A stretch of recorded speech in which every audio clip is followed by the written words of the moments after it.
What is up, guys, and welcome back to another episode. On this episode, I'll be showing you guys a quick informative YouTube video on the first 20-hour maintenance of a Tohatsu. I actually looked it up online and I didn't see many videos, so I thought it'd be helpful. We're gonna be doing the 20-hour service that's required. I also wanna walk you guys through a few steps of the first 10 hours of breaking in the engine. All right, so for the 20-hour maintenance, really all it is just a fluid swap change. So you're gonna be changing out the engine oil, and you're gonna be changing out the lower gear case oil. You'll need a flathead screwdriver, a Phillips, and a number 12 socket. Just unscrew this bottom one first. This top one really just is going to release pressure.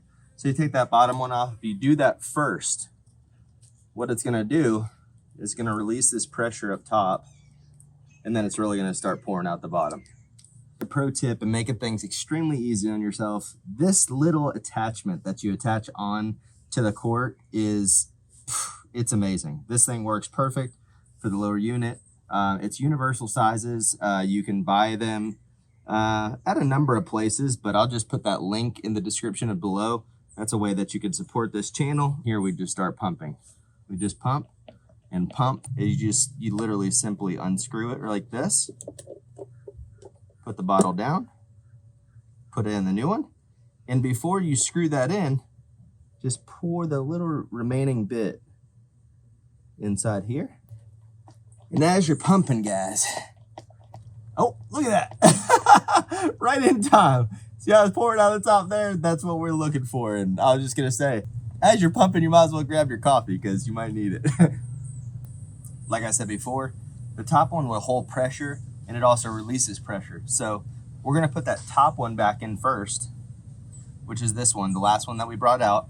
And you can identify that by a Phillips head screwdriver. So you take that Phillips,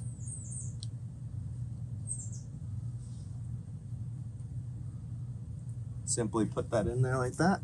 Give it a little snug, give it a little irk, give that a nice little wipe down.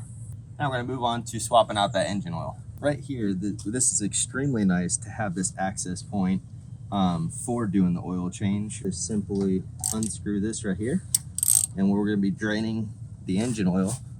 Of course, have your bucket. Want to have the bucket out a little bit. In fact, you can have an empty bucket in your hand, like literally ready for it to catch out. But as this is draining out, you're gonna be just kind of really just searching through the oil, just making sure that that engine oil is looking nice and clean. So I'm about to put the bolt back in.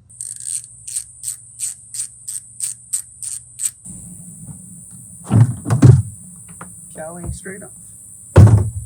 All right, underneath the cowling, looking from the front of the engine here, just off to the right here, there's a nice little half-turn cap for the oil. Well, I just found out that I don't have a funnel, or I don't know where it went anyways.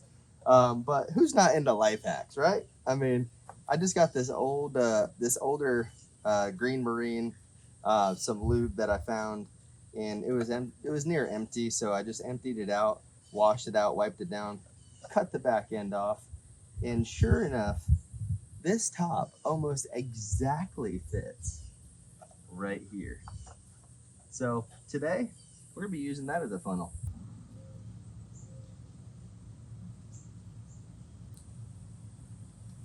About 6.5 quarts, so we're gonna go ahead and check the dipsticks. On the other side of the engine, you'll see a little orange in color stick right here. That's the dipstick.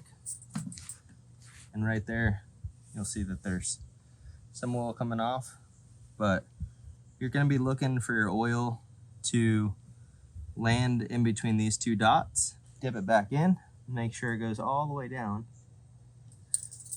Make sure it goes all the way in. And I'm gonna pull it back out and check the level. And we're in between the two dots. Throw that cap back on. I really like that screw cap for that oil. You just press it down snug and then you give it a quick half turn, and then we'll throw our cowling back on there. Nice and easy. I like the cowling snaps are right on the side here. One right here, one on the opposite side, and one on the front here. Now we'll dive into what I did for my 10-hour break-in. What I'm going to be doing is showing you the exact screenshot from Tohatsu themselves off their website, which I confirmed from who I bought it off of that this is accurate. this is what I went by. So the first 1 to 15 minutes, you're just in idle. You go from, after idling it for 15 minutes, you go from 15 minutes to an hour, which is a 10 to 30% throttle, which lands in between 2 and 3,000 RPMs. The big ticket here, guys, you just want to vary the throttle. You just want to pull back on it.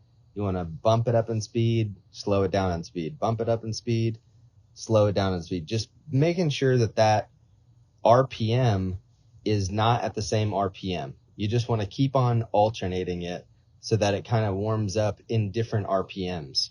For that first hour, you just want to make sure that it doesn't, you don't want to keep it at 2,000 or you don't want to keep it at 3,000 RPMs.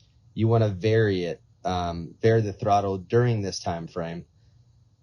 Same way between the first 1 and 2 hours. After that first hour, the first 1 and 2 hours, you're at 50 to 80% throttle, which is about, now you're on a good plane, 4,000 to 5,000 RPMs. Also varying the throttle. You don't want it to sit stagnant at 1 RPM, or one single RPM. Like, you don't want to stay still at 4,000 RPMs for too long.